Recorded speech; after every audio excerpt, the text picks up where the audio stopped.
दोस्तों नमस्कार, आदाब, सत श्री अकाल। उर्मिलेश संवाद के इस खास कार्यक्रम में आपका स्वागत है। ऐसे दौर में जब माननीय सुप्रीम कोर्ट के एक बहुत ही विवादास्पद फैसला, अब तो विवादास्पद ही कहा जाएगा क्योंकि उसको लेकर बहुत सारी कंट्रोवर्सीज हैं, बहुत सारे मत मतांतर हैं। और जो 1 अगस्त को आया था वो था SC ST के आरक्षण में वर्गीकरण और क्रीमी लेयर। तो इसको लेकर देश में इतनी कंट्रोवर्सी, इतने विवाद, इतने मत मतांतर हैं, एक अजीब तरह का माहौल है। तो दोस्तों ऐसे माहौल में आपको ये याद दिलाने के लिए आज मैं इस वीडियो को लेकर आया हूं कि आज भारत में आरक्षण के प्रावधान का जो इतिहास है उसका एक बहुत महत्वपूर्ण दिन है।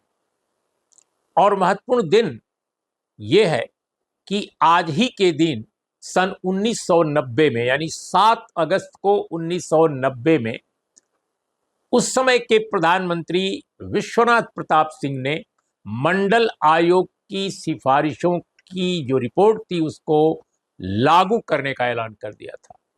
ये भारत के इतिहास की एक बहुत बड़ी घटना थी। जैसे ही VP सिंह ने मंडल आयोग की सिफारिशों को लागू करने का ऐलान किया, इस देश में मध्य वर्ग के बहुत सारे नौजवान जो अपर कास्ट से आए हुए थे, हिंदू अपर कास्ट से, वो सड़कों पर आ गए। और उनको प्रेरित करने वाले जो लोग थे वो भी हिंदू अपर कास्ट के वे लोग थे जो बहुत बड़े बड़े पदों पर थे। उसमें संपादक थे अंग्रेजी के अखबारों के बड़े बड़े, उसमें बड़े बड़े एडवोकेट थे, सीनियर एडवोकेट थे, उसमें रिटायर्ड जज थे, उसमें रिटायर्ड प्रोफेसर थे, बहुत सारे लोग थे। किनको किनको कहा जाए, लेकिन बहुत सारे लोगों ने इस तरह की बातें करी और इंस्पायर किया, लोगों को इंस्टिगेट भी किया। कुछ लोगों को हम सबका नाम नहीं ले सकते, लेकिन बहुत सारी स्थितियां ऐसी बनी जिसके बारे में कहा जाता है कि इस देश में वैसा उस तरह की खुराफात किसी भी एक सरकारी रिपोर्ट के इम्प्लीमेंटेशन के बाद नहीं हुई थी। तो 7 अगस्त 1990 का वो दिन बहुत महत्वपूर्ण है, इसलिए मैंने सोचा कि आपको मंडल आयोग की सिफारिशों के बारे में आज मैं थोड़ी जानकारी दूं। दोस्तों, भारत में SC ST का जो रिजर्वेशन था वो बहुत पहले लागू हो गया था, आज़ादी के बाद से ही। और उसके लिए संविधान में प्रावधान किया गया था, जो आर्टिकल जो 15 है, 16 है और 340 में भी अलग ढंग का एक रिजर्वेशन का प्रावधान के बारे में सोचा गया था कि एक कमीशन बनेगा पिछड़े वर्गों के लिए। इसी आर्टिकल 340 के तहत दरअसल हमारे यहाँ पिछड़ा वर्ग आयोग बना। तो पहला जो पिछड़ा वर्ग आयोग बना ये पंडित जवाहरलाल नेहरू के कार्यकाल में, जिसकी अध्यक्षता काका कालेलकर ने की, और उसमें अन्य भी 4-5 सदस्य थे। दिलचस्प बात यह थे कि ज्यादातर सदस्य हिंदू अपर कास्ट के थे और वो आरक्षण विरोधी भी थे। तो उन्होंने आरक्षण के लिए जो आयोग बना, पिछड़े वर्गों के आरक्षण के लिए, उसमें जाति आधारित आरक्षण की जो वैचारिकी है या जो सैद्धांतिकी है उसको सिरे से खारिज कर दिया। इस तरह से आरक्षण के लिए जो कमीशन बना उसको पूरा रायता फैला दिया काका कालेलकर साहब ने और उनके सहयोगियों ने, जो लोग कमेटी में थे। काका कालेलकर कई मामलों में खामोश रह गए, उन्होंने कुछ कहा नहीं और इस तरह से उस पर कोई काम नहीं हुआ। तब बहुत वर्षों के बाद फिर BP मंडल के नेतृत्व में ये आयोग बना, जिसको कि मंडल आयोग कहा जाता है। और ये मोरारजी देसाई की जो सरकार थी उस समय बना था। आपको याद होगा इमरजेंसी के बाद जब सरकार आई थी, उस सरकार ने इसको बनाने का ऐलान किया था। लेकिन जब फिर सरकार चली गई तो बहुत मुश्किलात पैदा हो गए और रिपोर्ट जो है सबमिट करने के लिए भी काफ़ी टाइम लग गया। फिर रिपोर्ट सबमिट हुई और रिपोर्ट सबमिट हुई, उस समय ज्ञानी जैल सिंह राष्ट्रपति थे जब ये रिपोर्ट BP मंडल साहब ने उनको सौंपी। और इंदिरा गांधी जी के ज़माने में एक्सटेंशन मिला था, ये बात सही है, लेकिन इंदिरा गांधी के ज़माने में भी ये अमली जामा नहीं पहनाया जा सका। और इसके बाद उनका जब इंतकाल हुआ, उनकी जब निशन सत्या हो गई थी, बाद में राजीव गांधी जी आए राजीव गांधी जी के समय भी ऐसा कुछ नहीं हो पाया। तो दोस्तों 1989 का जब चुनाव आया तो 1989 के चुनाव में जनता दल के लोगों ने, एक्चुअली 1989 का चुनाव जब हुआ तो वीपी सिंह राजीव गांधी की सरकार से निकल चुके थे और वो बोफर्स का चुनाव बोला भी जाता है, उसको लेकर जनमोर्चा उन्होंने बनाया था। और फिर जो दूसरी तरफ बहुत सारे लोग थे वो अलग अलग पार्टियों में थे, तो एक यूनाइटेड एक पार्टी बनी और उसमें इन लोगों ने चुनाव लड़ा जम करके। और 1989 के चुनाव में ये घोषणा पत्र जो था, मैनिफेस्टो जो था, उसमें ये कहा गया था कि जब हमारी सरकार आएगी तो हम मंडल आयोग की सिफारिशों को लागू करेंगे। मंडल आयोग की सिफारिश सरकारी दफ्तरों का में धूल खा रही थी। वीपी सिंह ने चाहे जिन कारणों से किया हो, इसको लेकर अलग अलग बातें कही जाती हैं, लेकिन इतिहास का ये बहुत बड़ा सच है कि उन्होंने ही 7 अगस्त 1990 को ये डिक्लेयर किया कि वो अब मंडल आयोग की सिफारिश के मुताबिक 27% आरक्षण जो है ओबीसी को देने जा रहे हैं। और इसका केवल अनाउंसमेंट नहीं हुआ, वीपी सिंह साहब ने बाकायदा नोटिफिकेशन के लिए भी कार्रवाई शुरू कर दी। दोस्तों उस समय वीपी सिंह के साथ जो लोग जुड़े थे या जो मंडल आयोग की सिफारिशों को लागू करने के लिए वीपी सिंह पर दबाव बनाए हुए थे, उसमें सभी लोग एक ही पार्टी के नहीं थे।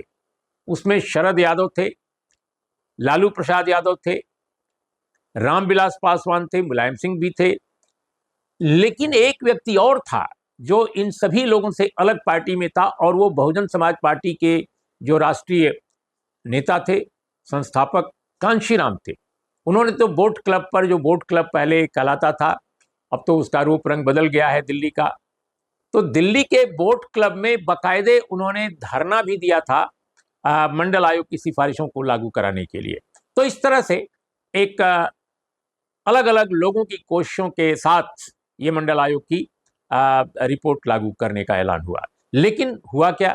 हुआ ये कि उसके खिलाफ, जैसा मैंने कहा, कि एक तरफ सड़कों पर तूफान मचाया गया और दूसरी तरफ लोग सुप्रीम कोर्ट ऑफ इंडिया चले गए और इस तरह से वो मुलतवी, मतलब वो रोक दिया गया उसका इम्प्लीमेंटेशन। फिर बहुत दिनों के बाद, यानी ये बात है 16 नवंबर 1992 को सुप्रीम कोर्ट ऑफ इंडिया ने मंडल आयोग की सिफारिशों के लागू कराने के वीपी सिंह सरकार के ऐलान को पूरी तरह वैध ठहराया और 8 सितंबर 1993 को लागू करने की अधिसूचना भी निकल गई। जो पहला अपॉइंटमेंट मंडल आयोग की सिफारिशों के तहत किसी ओबीसी अभ्यर्थी को मिला, उनका नाम था वी राजशेखर। 20 फरवरी 1994 की बात है। और उस समय के जो केंद्रीय कल्याण मंत्री थे सीताराम केसरी, कांग्रेस पार्टी के, उन्होंने पहला नियुक्ति पत्र दिया था। उस समय जमाना ऐसा था कि इस तरह का हर कोई नियुक्ति पत्र या कोई भी महत्वपूर्ण बात सिर्फ प्रधानमंत्री नहीं करते थे, मंत्रियों को भी करने का एक यूं कहा जाए कि मौका मिलता था। तो सीताराम केसरी ने पहला नियुक्ति पत्र मंडल आयोग की सिफारिशों की रोशनी में, कोई अगर व्यक्ति इस देश में नियुक्त हुआ, मिस्टर वी राजशेखर, तो उनको नियुक्ति का पत्र उन्होंने थमाया। दोस्तों ये रही बात तो मंडल आयोग के इतिहास के बारे में। लेकिन भारत में जो आरक्षण का इतिहास है वो मंडल आयोग से भी पुराना है।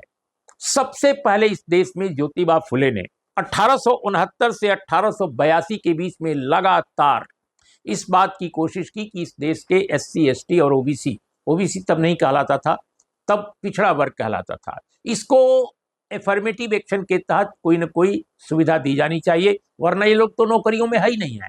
उस समय सारी नौकरियां जो होती थी ब्रिटिश पीरियड में वो अपर कास्ट के पास थी और पर्टिकुलरली ब्राह्मण कम्युनिटी के पास थी। तो इस बात को ज्योतिबा फुले ने अंग्रेजों के सामने उठाया, अंग्रेजी हुकूमत के सामने। बहुत बड़े रिफॉर्मर थे, बहुत बड़े एजुकेशनिस्ट थे। उनकी पत्नी सावित्रीबाई फुले भी इसी क्षेत्र में सक्रिय थी। फिर इसके बाद 16 जुलाई 1901 को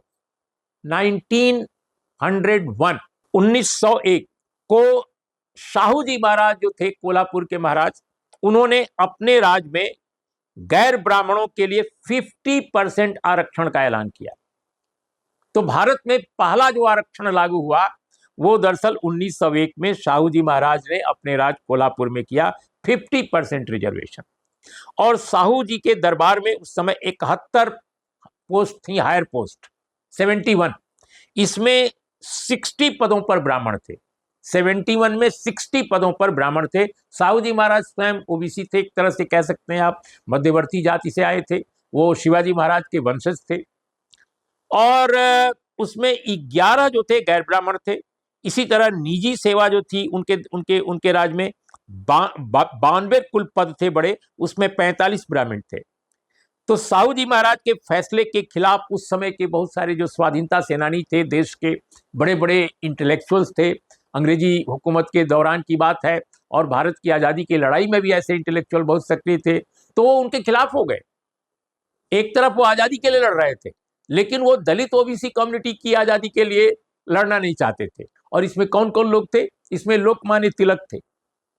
लोकमान्य तिलक, जिनके बारे में कहा जाता है कि उन्होंने तो बहुत बड़ा काम किया, और बात सही है, उन्होंने बहुत बड़ा काम किया। उन्होंने स्वाधीनता को, जन्मसिद्ध अधिकार की बात की, और भी ट्रेड यूनियन फ्रंट की बहुत लड़ाइयां लड़ी। तो लोकमान्य तिलक भी खिलाफ थे। गोखले ने खिलाफ इसकी मुखालफत की थी। और गोखले कौन थे? गोपाल कृष्ण गोखले महात्मा गांधी के गुरु माने जाते हैं। तो गोपाल कृष्ण गोखले ने भी साहू जी महाराज के दरबार में जो रिजर्वेशन पॉलिसी आई उनके दरबार से उसका विरोध किया था। महादेव गोविंद रानाडे, एसएम परांजपे, इस तरह के बड़े बड़े इंटेलेक्चुअल्स ने भी विरोध किया कि साहू जी महाराज ऐसा क्यों कर रहे हैं कोल्हापुर में, लेकिन उन्होंने कर दिया। फिर दोस्तों आजादी के बाद जैसा आप जानते हैं एससी एसटी का रिजर्वेशन जो आया संविधान में 15(4), 16(4), ये जो अनुच्छेद जोड़े गए, और इन्हीं अनुच्छेदों की रोशनी में आरक्षण मिला। और इसका भी इतिहास है कि पुणे पैक्ट जो 1932 में हुआ, उसमें अंबेडकर साहब की बात नहीं मानी गई। तब एक तरह से बाद के दिनों में, जो अलग निर्वाचक मंडल की बात मैं कर रहा हूं, तब बाद में एससी एसटी के लिए रिजर्वेशन का एक रास्ता निकाला गया कि भाई इनको रिजर्वेशन दिया जाएगा। और अंततः डॉक्टर बी आर अम्बेडकर को उस पर एग्री होना पड़ा। तो ये डॉक्टर बी आर अम्बेडकर के एफर्ट्स या उन्हीं के प्रयासों से भारत में आरक्षण एससी एसटी को भी मिला, और उस पर भारत सरकार की सहमति बनी। लेकिन उस वक्त बैकवर्ड कम्युनिटी को आर्टिकल 340 के तहत जो कमीशन बनना चाहिए था उसमें देर हुई, और जैसा मैंने पहले बताया कि काका कलेलकर आयोग ने कुछ भी नहीं किया। तब बीपी मंडल का आयोग आया, और बीपी मंडल के आयोग ने शानदार एक रिपोर्ट पेश की, और बीपी मंडल की रिपोर्ट में 40 जो फार्मूले हैं, 40 जो उसके रिकमेंडेशंस हैं, उसमें आज तक सिर्फ 2 ही बड़ी बातें इंप्लीमेंट की गई हैं आज तक। अब आप सोचिए, इस देश में आरक्षण को लेकर इतना हायतोबा मचाया जाता है, लेकिन आरक्षण पर जो रिपोर्ट है मंडल आयोग की, उसमें 40 में से सिर्फ 2 काम हुए। एक काम क्या हुआ कि 27% रिजर्वेशन लागू हो गया ओबीसी का, जिसमें कि आज की तारीख में भी 12 से लेकर 13-14% से ज्यादा ओबीसी को कहीं भी रोजगार नहीं मिला है। यानी 27% में 12-13% से कहीं नहीं है बड़ी सेवाओं में। दूसरी बात कि जो एजुकेशन के क्षेत्र में जो रिजर्वेशन की बात थी वो मिली ही नहीं थी। उसको यूपीए 1 में, स्वयं यूपीए 1 के मिनिस्टर्स के विरोध के बावजूद, उस समय के जो शिक्षा मंत्री थे अर्जुन सिंह, उन्होंने इसको एक अमेंडमेंट लाया, और सोनिया गांधी से उन्होंने बताया कि भाई आप, हमारी सरकार में बहुत सारे लोग इसका विरोध कर रहे हैं, लेकिन इसको तो दिया जाना चाहिए। मंडल आयोग में भी इसकी सिफारिश है, ये ओबीसी कम्युनिटी के साथ अन्याय अत्याचार है। और अर्जुन सिंह के जिद के कारण वो आया, और तब जाकर शिक्षा में रिजर्वेशन आया। और ये बात है 2006 की। लेकिन फिर लोग मुकदमा कर दिए और सुप्रीम कोर्ट चले गए। तो जिस तरह मंडल के खिलाफ गए थे, तो 2006 के बाद फिर 2008 तक इंतजार करना पड़ा, और 2008 में ही अर्जुन सिंह द्वारा जो लाया संशोधन था वो अमली जामा उसको पहनाया जा सका। तब से शिक्षा के क्षेत्र में रिजर्वेशन ओबीसी को मिला, इसके पहले सिर्फ एससी एसटी के लिए था। इसीलिए आप पाएंगे कि आज भी यूनिवर्सिटीज में, कॉलेजेस में जो लेक्चरर हैं, प्रोफेसर हैं, उनकी संख्या एससी एसटी की ज्यादा है, ओबीसी की कम है, अब धीरे धीरे बढ़ रही है। तो ये स्थिति थी दोस्तों। और एक मुद्दा और मैं उठाना चाहूंगा, इसके बाद अपनी बात खत्म करूंगा, कि देखिए मंडल आया तो लोग कहते हैं कि मंडल को काउंटर करने के लिए कमंडल लाया गया। कमंडल का मतलब आरएसएस ने, विश्व हिंदू परिषद, बीजेपी वगैरह ये जितने दल थे, इन्होंने हिंदुत्व की एक लहर पैदा की। और किस बात की पैदा की कि बाबरी मस्जिद को डिमोलिश करने की मांग उठाई और कहा कि वहां तो हमारे भगवान राम स्थापित होंगे वगैरह वगैरह। ये सब बहुत पुरानी बात है, उसको मैं दोहराना नहीं चाहता। तो बाबरी मस्जिद का जो ध्वंस किया गया हिंदुत्ववादी शक्तियों की ओर से, जहां पर लाल कृष्ण आडवाणी, मुरली मनोहर जोशी, उमा भारती, तमाम नेता थे, विनय कटियार, कौन नहीं था। तो 6 दिसंबर 1992 को बाबरी मस्जिद डिमोलिश की गई थी, 6 दिसंबर 1992 को। और संयोग देखिए कि 7 अगस्त को 1990 में ये लाया गया था मंडल आयोग। तो मंडल के को काउंटर करने के लिए कमंडल लाया गया। और जिस 1992 में मस्जिद ढहाई गई, उसी 1992 के 16 नवंबर को सुप्रीम कोर्ट ने मंडल आयोग को वैध ठहराया था। और उसी